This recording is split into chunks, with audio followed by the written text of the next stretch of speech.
And the rest of the world has taken notice, and they want in on it. Governor Holcomb showcasing Indiana's position as a go-to state to do business with. Next on Inside Indiana Business, we get perspective on what's in the pipeline for new projects, jobs, and innovation in Indiana. R2-D2, Your Highness. IU Health taking a page out of the Star Wars book, using robots to deliver medicines. See the difference IUD2 is making in patient care. And a bargain shopper's paradise. Its new place in central Indiana where overstock and returned items go, and where you can find deep discounts. Indiana's business news leader. This is IBJ Media's Inside Indiana Business with Gary Dick. Presented by Elevate Ventures and Indiana University. Hello and welcome to Inside Indiana Business. I'm Gary Dick. In his 8th and final State of the State address, Governor Holcomb touted the state's significant economic development wins and pledged to focus on workforce, early education, and quality of life in his final year in office. The workforce focus aimed at filling a talent pipeline required for what is now a 6th consecutive year of record economic development deals and Indiana's emerging profile as an innovation hub.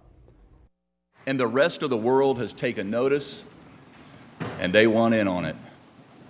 Consider the recognition Indiana received last year when we were one of only 3 states out of all 50 that ran the table to win all 3 big federal partnerships: a clean hydrogen hub, microelectronics hub, and a biotech manufacturing hub.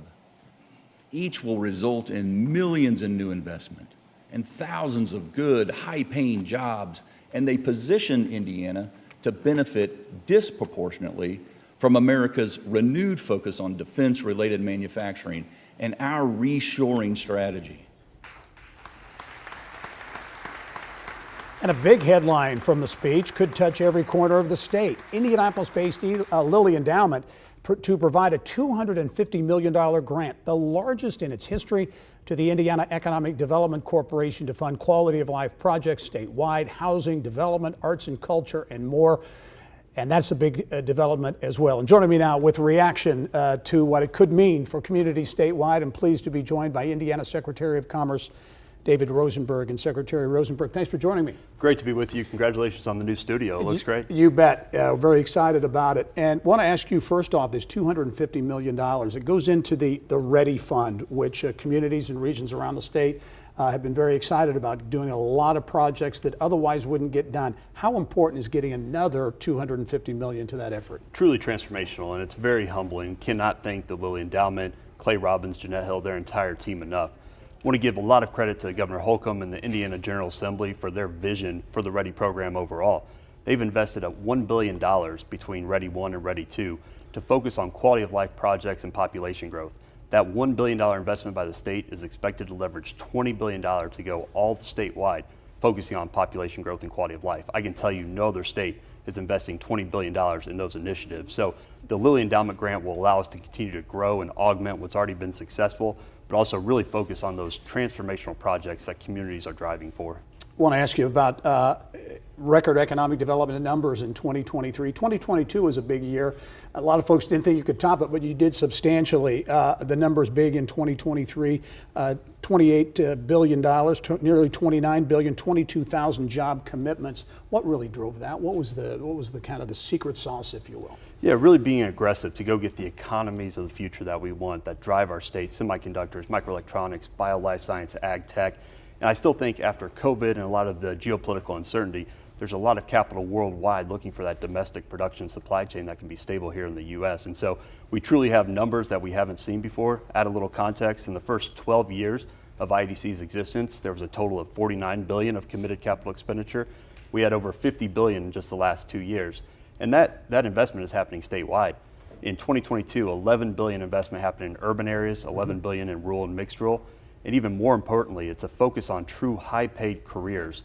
Our average annual salary for jobs that IEDC invests in is $75,000. So truly putting more money in Hoosier pockets and creating that generational change for families. You mentioned those numbers, big economic development deals, part of it, Kokomo, 2 major EV battery operations, New Carlisle, Terre Haute. As you look at those, the electric vehicle, the electrification of the auto industry, expect that to continue? We do, and we're tracking a couple of substantial projects that will happen around the state. But again, it's really going out to get those economies of the future that won't just affect our state for the next 2 or 3 years, but really looking the next 20, 30 years where we want our state to be. Yeah, and you look at the pay numbers, that's always been a big issue. $36 an hour, $75 annually, so that continues to go up and get Indiana closer to the peers around the country. Absolutely, and it really takes a strong partnership between public, private, and educational sectors to come together. You mentioned Kokomo. Ivy Tech Kokomo was one of the big reasons that Stellantis and Samsung SDI made that investment there, because the Ivy Tech Kokomo is training that workforce of the future. And so bringing all the parties to the table to make sure we have the trained workforce, the talent that's needed to supply those jobs, has been a really successful component. Traditional automotive town, really undergoing a big transition. The governor mentioned this in that sound we played off the top of the show, but these tech hubs, tech hub, hydrogen hub, microelectronics hub, what can that mean? I mean, potentially, in terms of the money coming from the federal government, that could be significant. Absolutely, and my friend President Chang at Purdue put a probability on it. Any state had 0.1% chance to win all 3, and Indiana was able to accomplish that. As the governor mentioned, this will have truly generational impact, not only from the dollars that come in from the federal government, the private investment, the workforce, but also as a marketing to show that Indiana is not just in the traditional economy. We are truly leading the way on these economies of the future. Stay right there. We're going to have much more with you. Secretary of Commerce David Rosenberg will get an update on the biggest economic development deal in state history, Eli Lilly and Company's Boone County manufacturing campus, the LEAP district there as well, when we return.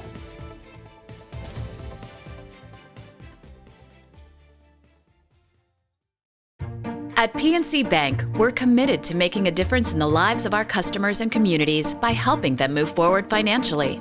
As a Main Street bank, we try to do right by our customers with every encounter.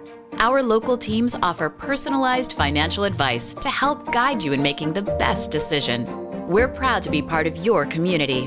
PNC Bank. See how we can make a difference for you at pnc.com. Copyright 2022, the PNC Financial Services Group, Inc., all rights reserved.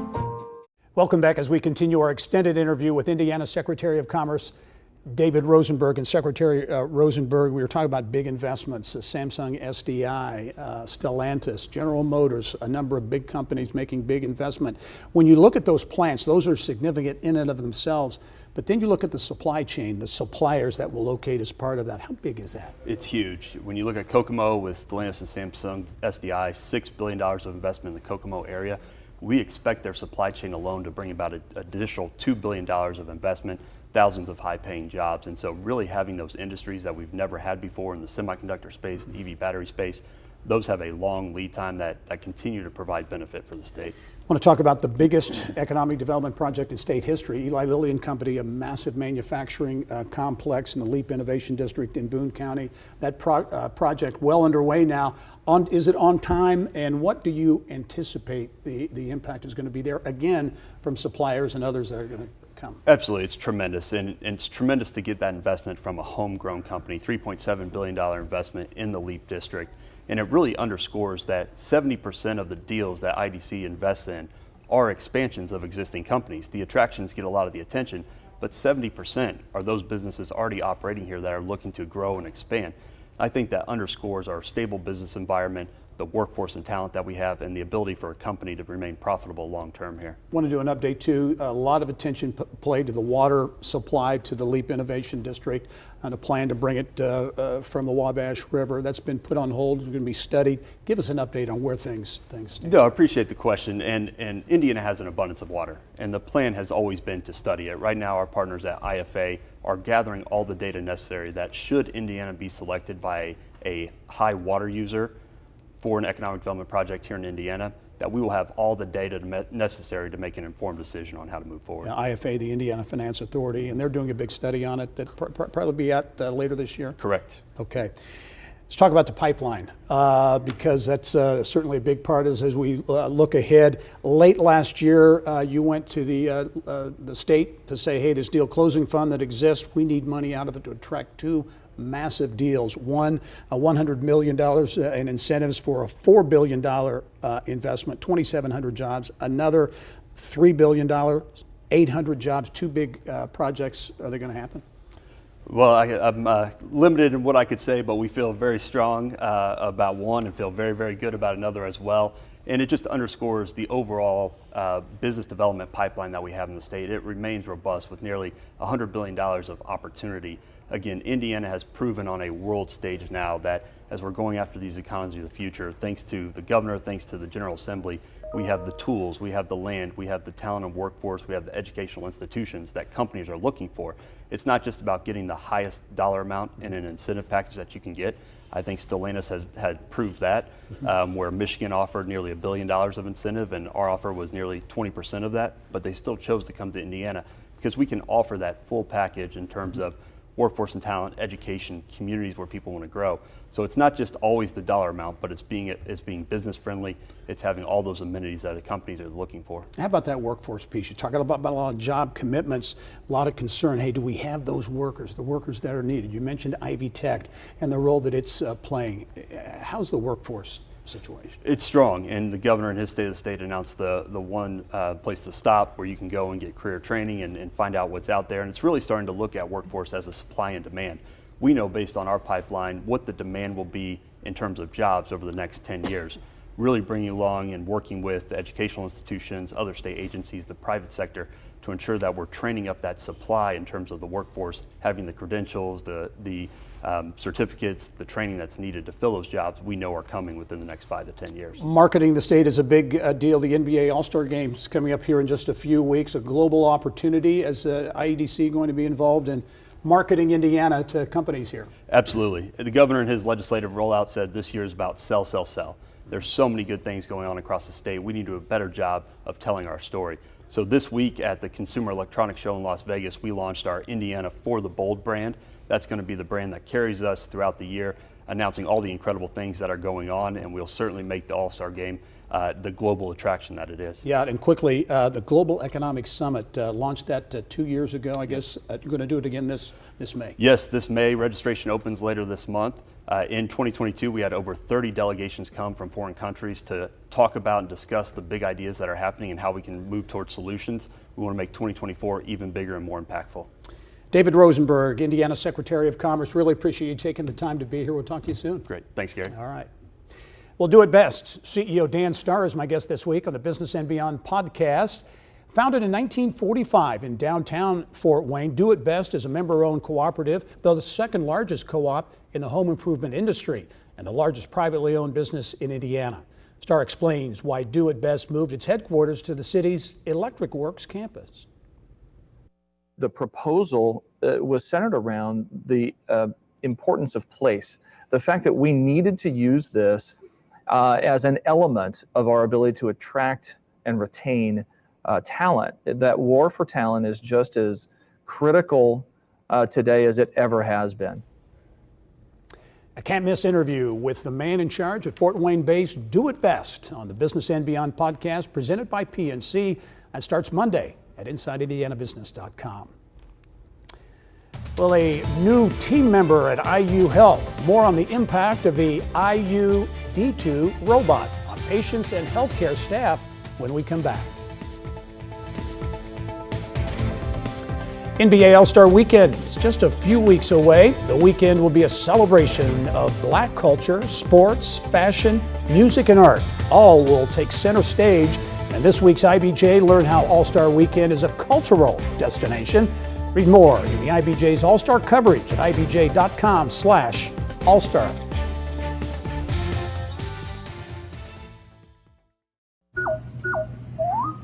Hello, your delivery has arrived. Our robot is waiting outside your door for you to pick it up. High-tech hospital deliveries changing the game for patients and nurses alike. IU Hospital North in Indianapolis and IU Health Tipton have a new team member, but this one doesn't wear scrubs. The hospitals are pilot testing a robot. Business of Health reporter Kylie Valletta here now with more. Kylie. Thanks, Gary. Each robot hospital is now using a robot to make deliveries throughout the various units. The robots are working mostly with the lab and pharmacy teams at IU Health North and IU Health Tipton to move medications throughout the hospital and deliver samples to the hospital's labs. The health system says Tipton team members were spending 35 days per year making hand deliveries, and IU Health North 45 days per year. The robot is being used to reduce that so staff can spend more time on patient-facing duties and working with medications and lab samples. It's expected the robot will also help fill in gaps as the medical field grapples with pharmacists and nurse shortages. IU Health North Director of Allied Health, Janice Vedas, says the robots can even call elevators on their own.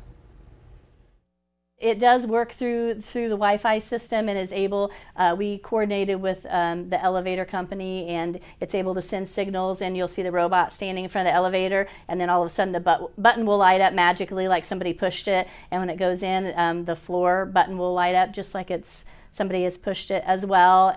It can determine where it is, not only based upon the Wi-Fi connections, but barometric pressure between the floors.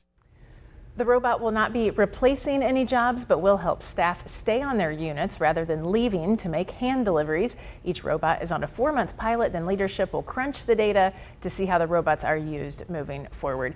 And Gary, Tipton Hospital, this is a great thing for them, especially smaller teams there. So if one person leaves the unit to make a delivery, that could be a quarter or even half of your team. Great story as always. Thanks, Kylie. Yep. Time now for our Eye on Education, brought to you by PNC Bank. Well, the Board of Trustees at DePaul University has voted unanimously to extend President Lori White's contract through 2028. She's DePaul's 21st president, as well as the first woman and person of color to hold the position. White joined DePaul in 2020, and she's credited with leading the university through the pandemic, launching the Black and Gold Strategic Plan, and increasing enrollment. Coming up next, Indiana shopping hotspot, where sustainability meets savings. We'll show you what AllSurplus Deals is all about when we come back. Here's what's making news around Indiana, brought to you by the Indiana Association of Realtors. Indiana's 21,000 realtors, the neighbors you know, the experts you can count on. Well, from the early days of eBay to today's cost-cutting convenience of Amazon, consumers are always looking to save a buck. Around Indiana reporter Mary Rachel Redmond says there's a new Hendricks County business that may be just the bargain you've been looking for. Mary Rachel. Well, Gary, earlier this week, the National Retail Federation said it estimates more than 15% of the $966 billion in purchases made this past holiday season in the U.S. will be returned. So what happens to the millions of returns? Well, more than likely, they end up here. From TVs to toys and just about everything in between. A cool Stanley mug. This gigantic warehouse in Plainfield, equal in size to about 5 football fields, is filled with aisle after aisle of returns and overstock product from every major retailer you can think of. Legos, electronics, kayaks, appliances, anything that's sold at a retail store will come through here and be sold on AllSurplus Deals. So what is AllSurplus Deals? People in Indiana can get a great deal on products on AllSurplusDeals.com. It's a website where we list new products every day, 300, 400, 500 items a day that start out at about $5, and then people bid throughout the day.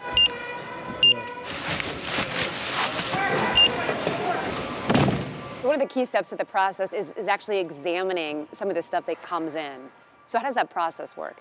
Yeah, we have an example of that happening right here, where one of our team members is, in this case, looking at an Xbox controller. So we're taking a picture of the box, and then we're going to open the box up and inspect the item and make sure it functions so that our customer gets a reliable product. To me, that looks brand new. Oftentimes it's clear that it's never been used. And folks can expect, 70, 80, 90% off on an item? Yeah, 70 to 80% off is what people are seeing right now. Say what? May sound too good to be true, but here's how it works. Go to allsurplusdeals.com, select Indianapolis, and start shopping. Once you find that must-have item, don't forget, Start bidding. Once you've won and paid for your merchandise, you come to our warehouse here in Plainfield. Okay, where are we going, my lady? We'll deliver your product to your car. Thank you both very, very much. And just in case you want to triple check your item to make sure it's as advertised, you can do that too upon pickup. We're good. Customers are able to test and inspect the merchandise that they've bought. We have electronic stations here where you can even plug in televisions. And if they see something they don't like, they're able to return it on site. Once they leave with the product, then it's theirs and we don't accept returns after that. We see the warehouse, there's all kinds of activity, lots of product. Realistically, what's the shelf life of a lot of these goods that we're seeing? We try and move through inventory as fast as possible. So from the time it comes in until the time we hand it to a customer, we want that to be within 10 days. And some of the stuff that people are saying on AllSurplus.com is still in stores. Yeah, I bought myself a toolkit over the weekend and spent $100 on it.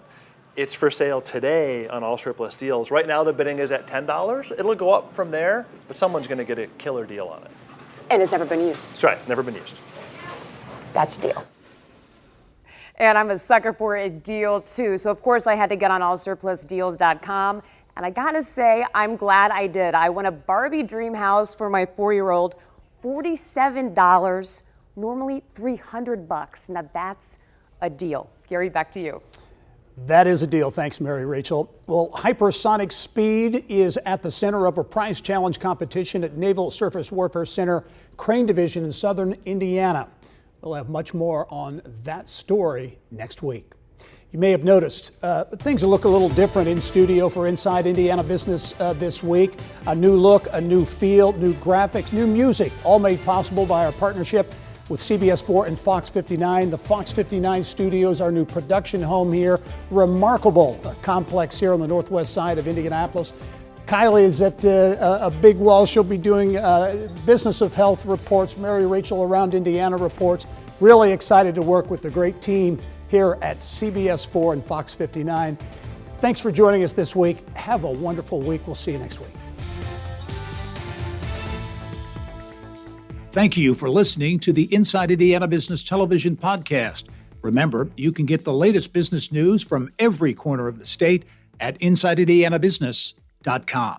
I'm Gary Dick. Go out and make it a successful week.